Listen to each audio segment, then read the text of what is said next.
And right at this moment, India Today reporters are on the ground in Israel, in southern Israel, in fact, in Ashkelon, where there is this rocket missile and crossfire that's taking place. Managing editor Gaurav Sawant and also Ashutosh Mishra, as you can see in different locations. Gaurav, I want to first come to you.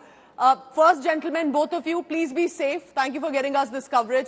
Gaurav, I'm told that this is getting beyond Israel and Palestine. Lebanon is also where a border has been opened, and Israel has said, we'll start to attack the Hezbollah on the Lebanon if Hezbollah gets involved. What are you witnessing around you? What do you see? The situation does remain extremely grim. Over 1,000 targets taken out. That's the effort of the Israeli forces. 1,000 targets in the Gaza Strip are being targeted all along by the Israeli forces. But that's only one part of the story. The second part is the massive troop movement that's taking place, especially closer to the Gaza Strip. It's the tanks, it's the armored personnel carriers, and it's troop concentrations in a very big way. So the flattening of the targets overnight, the targeting of sensitive locations of Hamas, whether it's their ammunition depots or their command and control headquarters or their logistics bases, the Israeli forces are moving in a big way sooner than later, and their entire aim is to decimate the Hamas capability and capacity to target Israel once again. Now, how soon will troops move in remains to be seen, but the preparations are all in place.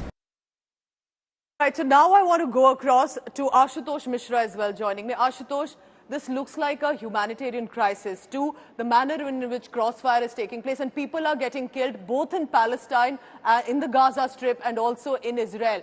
What are you witnessing around you? What is the situation like, according to your information? Well, that's always, the crisis side of the war. Whenever two countries fight or two groups fight, there is always some innocent people who are always caught in the crossfire.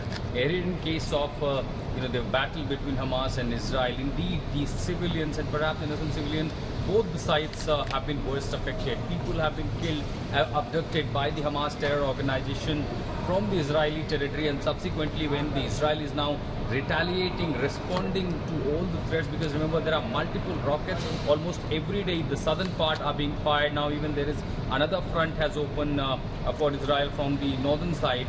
So when a country responds in its defense, there is always possibility of innocent civilians. So indeed the bodies we are seeing both the sides moving in a huge number. Subsequently most of the the establishment, commercial places, all are shut down. The people require essential supplies that had to be maintained, and while the daily life have been totally disrupted, literally life is coming to the halt, particularly in the extremely northern zone where the another threat of Hezbollah is looming. Subsequently in the southern part where Hamas has escalated, and even after the retaliation from Israel, the rocket firing that is continuing from the terror organizations from Hamas towards the Israel. True, and because of Hamas terror group's actions, it's many Palestinians in the Gaza Strip who are suffering right now, because that is where the Israeli airstrikes are also taking place. Gaurav Sawant now continues to be with us. Gaurav, are we looking at a bigger regional conflict, a bigger escalation here? We're already seeing signs of escalation, whether it's on the border where the Hamas forces are being taken on by the Israeli forces, or the Hezbollah along the Syrian border and the Lebanon border. They were targeting, the Hezbollah targeted a radar station of the Israeli forces, they claim, and that's disputed territory once again. Some rockets fell in the Sheba Farms area, again a disputed territory. At the same time, Israel is of the opinion that whether it's the Golan Heights or the Sheba Farms area, the borders with Syria and Lebanon will see heightened activity, and more than just exchange of military hardware.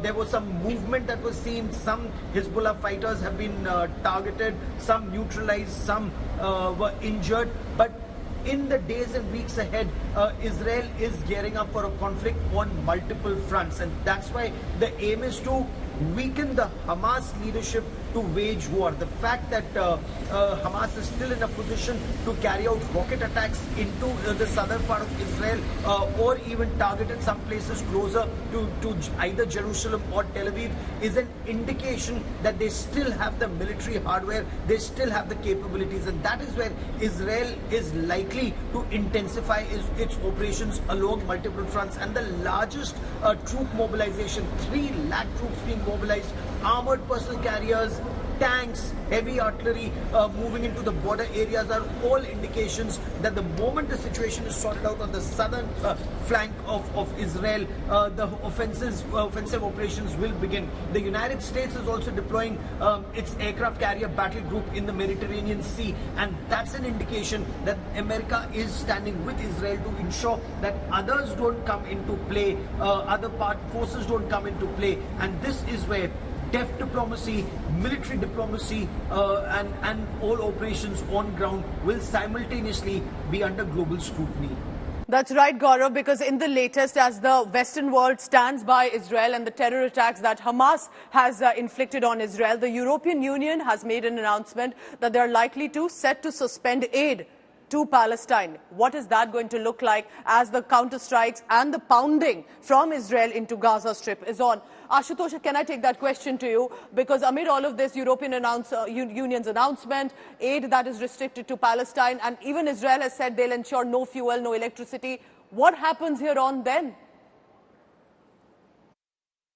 Well, not just European Union, but mostly if you see the United States, Australia, and all these allies, and partners of Israel have extended their support and even supporting the Israel's decision of right to defend when it comes to the retaliating and responding to the terror outbursts in the Gaza Strip. And clearly, while it all happens, the Israel, the operation that it has launched against the terror organization, it will escalate further. And given to the present scenario that what we are seeing from southern to the northern part, it is likely to escalate further as the information is about more and more infiltration taking place even in the northern side of that. Subsequently, the southern side, those already infiltrated, there is more and more threat on the civilization. Hence, the combing and hunting operation that is also continued. But what it triggers that certain Muslim countries which have also extended their support to Hamas, and moreover, the matter of concern is the way and the ammunition, the arms and the skills that is being used from the Hamas organization. This is literally next to impossible for a terror organization until unless it has some, the state support. Until unless the support is given by some state, because this is totally like a military tactics and military warfare when it comes to what we're seeing here in Israel. So clearly, the escalation is likely to go further in the worst affected areas, both in northern part and the southern Israel. India's #1 political reporter defines what seems to be happening, vendetta politics. कोई दूध के से धुला हुआ नहीं है. Unmatched eye, unmatched experience. The world has changed. My black hair has become grey as well. And with unmatched passion for the story. Do not monopolize the conversation. When it's 100% news that matters. It's News Today with Rajdeep Sardesai. Monday to Friday, 9 p.m. Only on India Today TV.